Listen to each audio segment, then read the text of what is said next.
¿qué tal? Bienvenidos a La Pepa. Este es un programa de Canal Capital y de lasillavacía.com, donde buscamos explicar en profundidad los temas que son de interés para usted. Hace pocos días, el alcalde de Bogotá, Enrique Peñalosa, firmó el proyecto denominado Lagos de Torca. Este proyecto, conocido técnicamente como el Plan de Ordenamiento Zonal del Norte de Bogotá, o POSNorte, busca desarrollar urbanísticamente 1.800 hectáreas al norte de la ciudad. Un espacio del tamaño, para los que viven en Bogotá y la conocen, de la localidad de Tunjuelito. El fundamento de la administración es que Bogotá tiene que crecer urbanísticamente para poder soportar la carga poblacional que tiene hoy y que continuará creciendo en los próximos años. Detrás de una decisión como la de los Lagos de Torca hay aspectos ambientales, de movilidad, de financiación, jurídicos, entre muchos otros. Por eso hoy invitamos a La Pepa a dos expertos en el tema. Ellos son Germán Camargo, él es el director técnico en Fundación Estación Biológica El Guayacanal, es investigador asociado en la Universidad de Nueva York, es biólogo especialista en gestión ambiental urbana. Bienvenido a La Pepa. Gracias. Y también tenemos invitado a Fernando Montenegro, él es profesor de la Maestría de Planificación Urbana Regional, es exdecano de la Facultad de Artes de la Universidad Nacional y es arquitecto. Bienvenido a La Pepa. Un saludo, ¿cómo está usted? Y con estos dos expertos vamos a ver qué saben los que saben.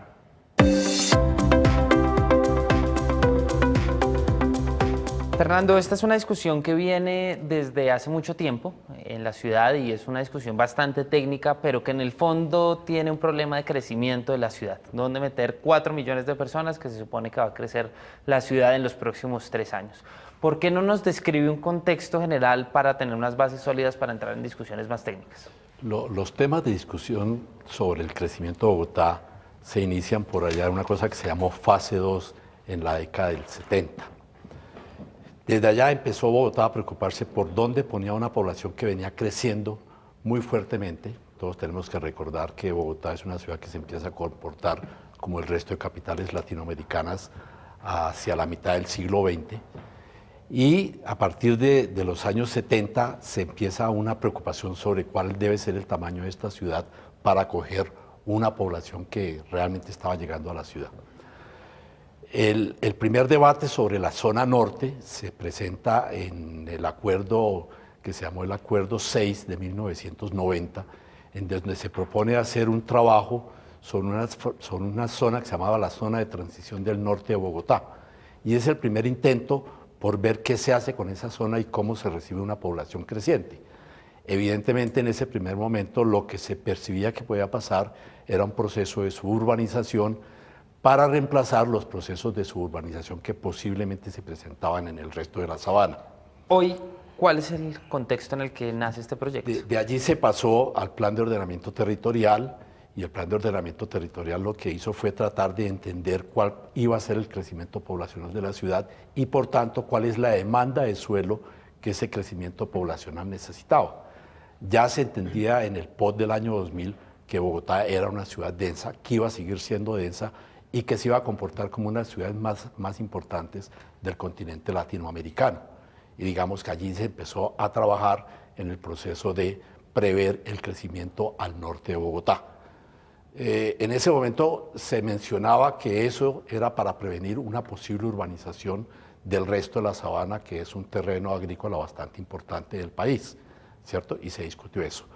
A partir de allí surgen una serie de situaciones complicadas. Surge el tema ambiental, para qué queríamos urbanizar a Bogotá, para qué queríamos ciudades más grandes, y entra en un debate en donde intervino la CAR, el Ministerio de Ambiente, etcétera, etcétera, y apareció la Reserva Van der Hamen. La Reserva Van der Hamen aparece como una respuesta desde el lado ambiental a las intenciones de solucionar el crecimiento de Bogotá. El plan siguió progresando. Cuando se crea la Reserva Van der Hamen, se crea la noción de que el suelo del norte de Bogotá, es decir, lo que se encuentra entre la autopista norte y la carrera séptima, es el único terreno que podría ser urbanizado, que ya en ese momento está muy comprometido con ocupaciones, y por lo tanto se acomete la idea de crear un POSNorte, un plan de ordenamiento zonal del norte de Bogotá. Y hoy estamos culminando con todo ese proceso que lleva varios años desarrollándose. Este no es un proceso de esta administración, ni siquiera es un proceso de la pasada administración, sino es anterior. Es decir, se ha venido trabajando en Bogotá en la noción de cómo le abrimos espacios a 4 millones de habitantes nuevos. Germán, sí, yo justamente quiero coger esa última frase que dice usted, Fernando, y es cómo le abrimos espacio a 4 millones de nuevos habitantes de Bogotá, de todas partes del país. Usted, en ese contexto, ¿cómo ve esta noticia de la firma del proyecto de Lagos de Torca? Bueno, eso se da en un contexto de una discusión que está bastante desequilibrada, porque por una parte, digamos, los urbanistas han estado trabajando ya décadas en el tema del crecimiento urbano, del crecimiento de Bogotá, del crecimiento urbano de Bogotá y Sabana, pero por otra parte, digamos, en las agencias ambientales, en los equipos ambientales, el tema urbano está muy quedado. La comprensión ambiental de lo que es una ciudad y lo que es el crecimiento urbano está muy atrasada en Colombia, la discusión. Entonces, uno encuentra documentos de política nacional, por ejemplo, el plan de desarrollo del presidente Samper, en su documento de soporte decía, los 4 principales problemas ambientales de Colombia son la pérdida de agua potable, la pérdida de suelos cultivables, la pérdida de biodiversidad y el crecimiento urbano, la urbanización. Entonces, no es posible que uno vea el desarrollo del país, el crecimiento de una ciudad, como algo que estuviéramos haciendo mal. Las ciudades crecen, ese siglo que estamos viviendo, este milenio que estamos viviendo, es un milenio urbano, hay que saber hacer bien las ciudades. Entonces ahí se dio ese desfase y la discusión precisamente que dio origen a que en el año 2000 y 2001 el POT que se planteó quedara bloqueada la expansión de Bogotá, es esa preocupación ambiental que existe porque se asocia lo ambiental con lo rural. Entonces en ese momento el crecimiento de Bogotá queda bloqueado, queda la reserva Van der Hamen, queda la UPR Norte, toda la zona norte como suelo rural y el único corredor que se admite como de expansión urbana es el corredor de la autopista norte, el de Paseo de los Libertadores, porque ya había una cantidad de preexistencias,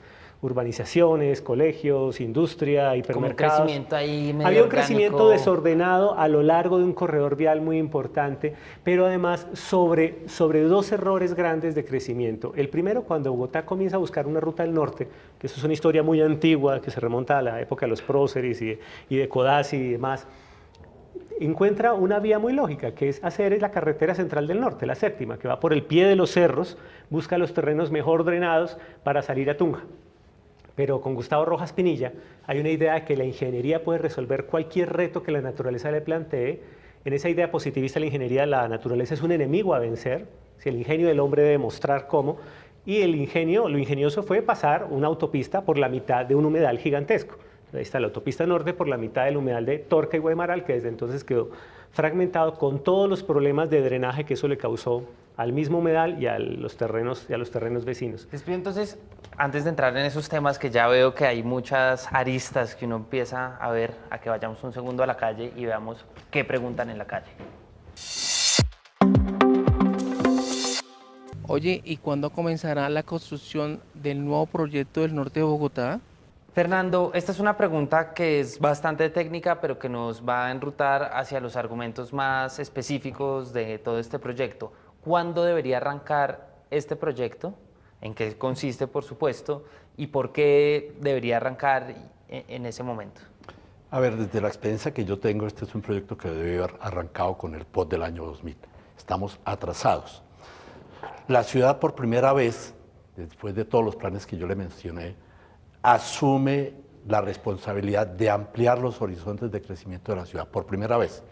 Y para ello propone un plan de expansión. Entonces se firmó este proyecto y ¿ahora qué viene? Ahora, esto es un plan de expansión, es decir, es un plan que prevé un conjunto de vías, un conjunto de espacios verdes, un conjunto de áreas protegidas, sobre la cual la ciudad va a crecer en forma ordenada, ¿cierto? Es la primera vez que lo hacemos, desde la época de Gonzalo Jiménez de Quesada, que se inventó 9 manzanas, pero lo hacemos de manera organizada.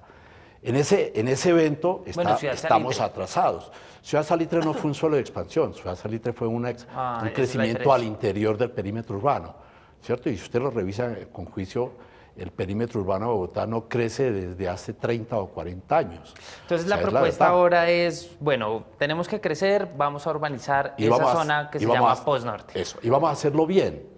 Entonces se propone un plan de expansión, de crecimiento de un sistema vial, un sistema de áreas protegidas, un sistema verde y un sistema de equipamientos, que entre otras no ha cambiado en los últimos 30 años desde las primeras apuestas del Acuerdo 6.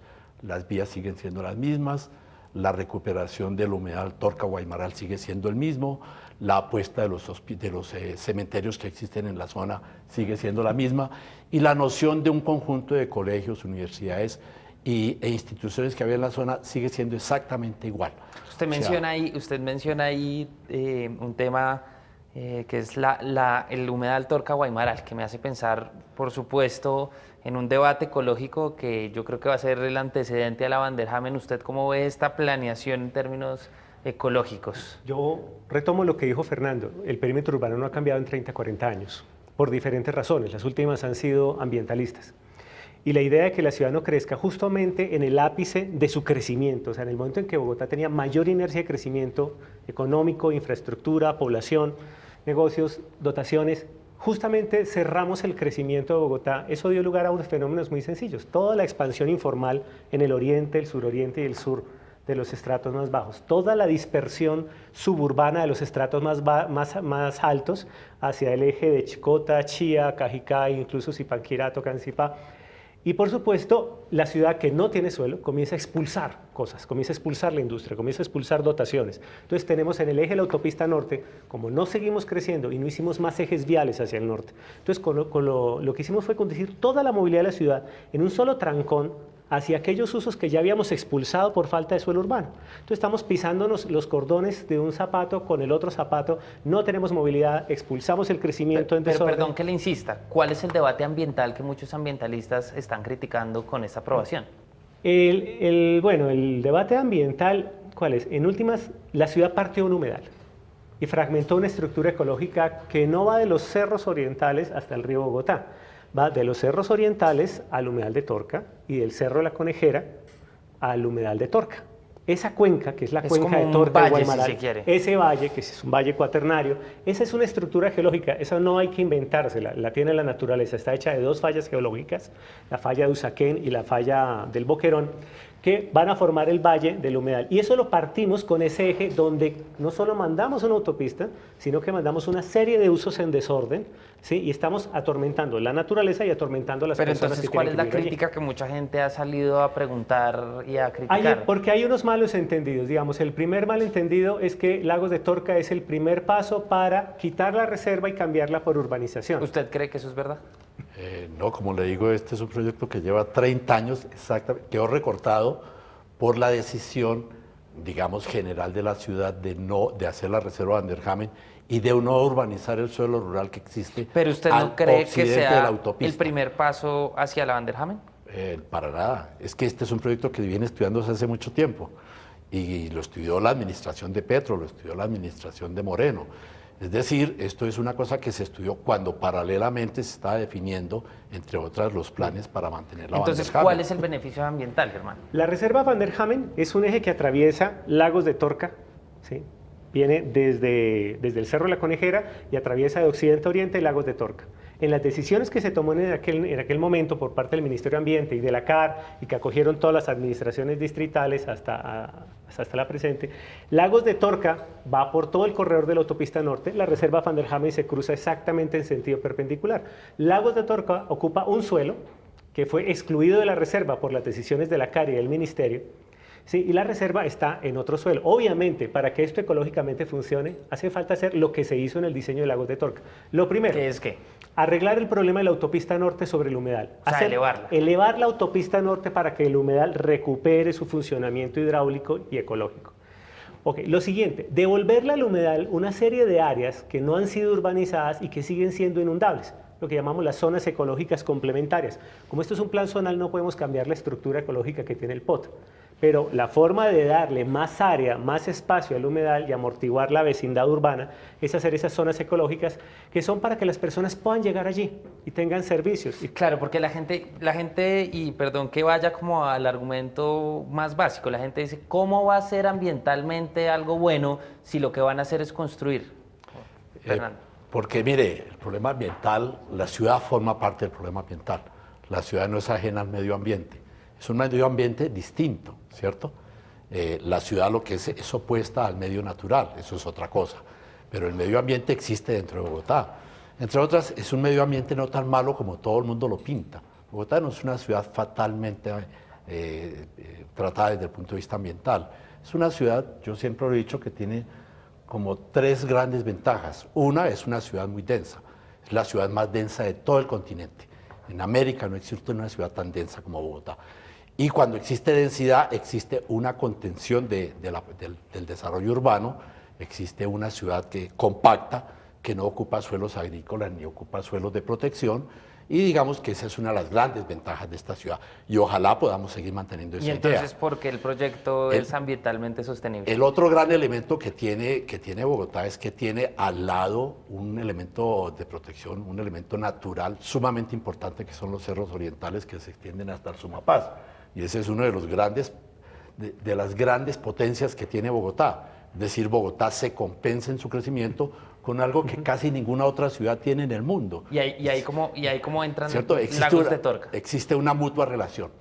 En Lagos de Torca, la apuesta, y yo la conozco desde los orígenes, la apuesta de Lagos de Torca es mantener un conjunto de áreas protegidas y empezar a recuperar un elemento que es fundamental, que es el humedal de Torca y Guaymaral. O sea, básicamente... Que y entre si- otras se estuvo mirando positivamente durante la administración del alcalde Petro. Germán, no sé si usted está de acuerdo con esta afirmación, y es la apuesta para que esto se pueda decir que es un proyecto ambientalmente positivo, es que va a volver a unir el humedal Torca con el de Guaymaral, que en realidad es uno solo. Número uno, eso. Número dos, que va a restaurar la conexión de las quebradas con el humedal, que esa se perdió por unos canales y por unos cortes viales. Esa se recupera con el proyecto de Lagos de Torca. Las quebradas vuelven a llegar al cuerpo del humedal para sostenerlo. La otra ventaja es que se le devuelven al humedal una serie de áreas inundables y unas áreas para que las personas lo puedan utilizar.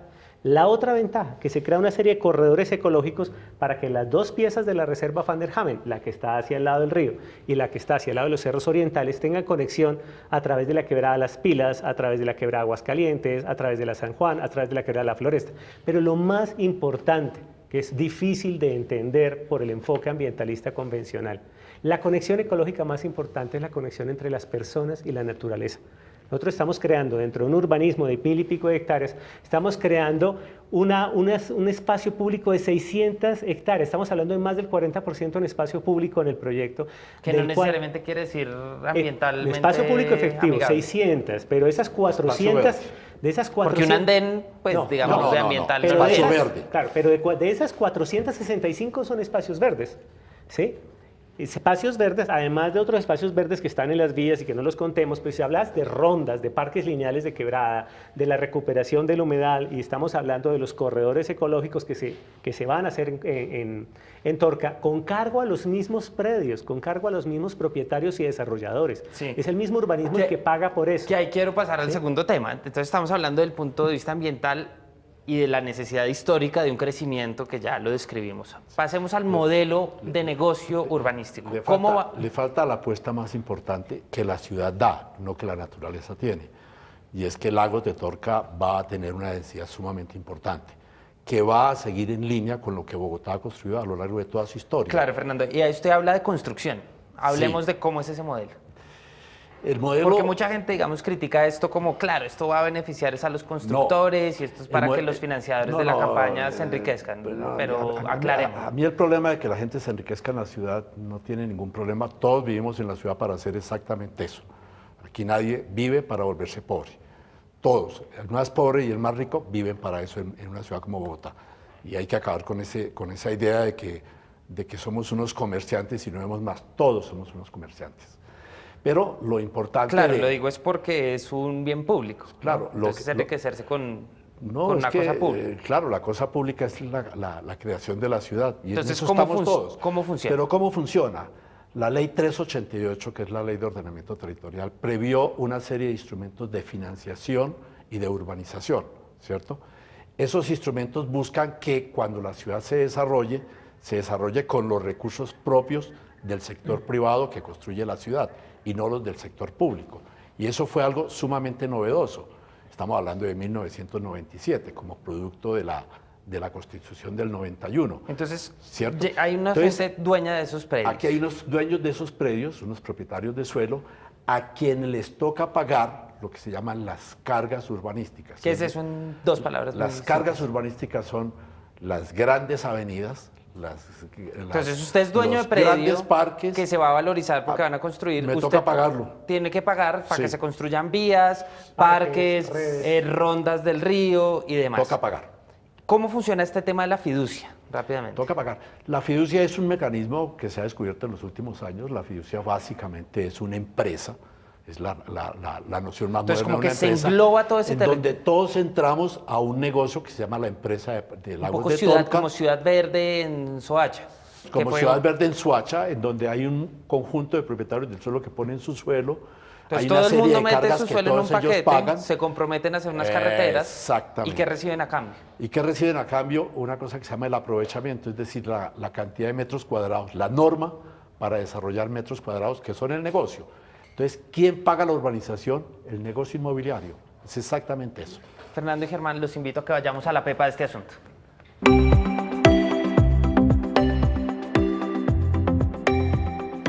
Hoy queremos entender la pepa del asunto de Lagos de Torca. Germán, ¿cuál es esa pepa? La pepa del asunto es que todas las tierras y todos los beneficios de desarrollo urbano de un corredor que las autoridades ambientales decidieron que era urbano y que es distinto de la reserva Van der Hamen, vecinos sí, todos esos beneficios se meten en un solo negocio, en un solo fondo, en una sola fiducia, y ahí se asumen las cargas de la recuperación ambiental, de las quebradas, del humedal, de la conexión oriente-occidente de la reserva Van der Hamen y darle espacio público a todas las personas para que puedan disfrutar la naturaleza. Eso no lo pagan los contribuyentes. Sale como rendimientos del mismo negocio donde la ciudad se hace beneficiaria de ese negocio que se hace al convertir ese suelo de expansión ya en efectivamente urbano. Fernando, ¿cuál es la pepa de este nuevo proyecto de Lagos de Torca? Yo creo que hay un elemento sumamente importante y es que este es el primer proyecto concebido como expansión de la ciudad desde un punto de vista racional, en donde se incorpora el medio ambiente, en donde se incorporan las necesidades funcionales de la ciudad, en donde se incorporan las necesidades de suelo para la ciudad, y es un modelo que necesariamente a futuro va a tocar seguir repitiendo, ¿cierto? Si Eso es usted lo le tocara importante. resumir en una frase cómo se enmarca este debate, ¿cómo lo haría? ¿Es un debate en qué sentido? Yo creo que estamos iniciando una noción contemporánea de lo que debe ser el urbanismo en relación con la naturaleza. Germán, ¿está de acuerdo con esa descripción? ¿Cómo Total. definir en una frase? ¿Cuál es la pepa que describe este nuevo proyecto? La pepa es el equilibrio público-privado. La ciudad no se hace ni contra el privado, ni contra el público, ni sin el uno, ni sin el otro. Es un equilibrio entre público y privado. Y es el rescate de la naturaleza para las personas, no contra la ciudad. Fernando Montenegro y Germán Camargo, muchas gracias por haber aceptado la invitación a la pepa. Y a todos ustedes recuerden que este programa es una alianza entre lasillavacía.com y Canal Capital. Si quieren que hablemos de un tema en particular como hoy con estos dos expertos, por favor escríbanos a @lapepa_oficial o @lasillavacía y cuéntenos qué tema quiere que le expliquemos. Hasta la próxima.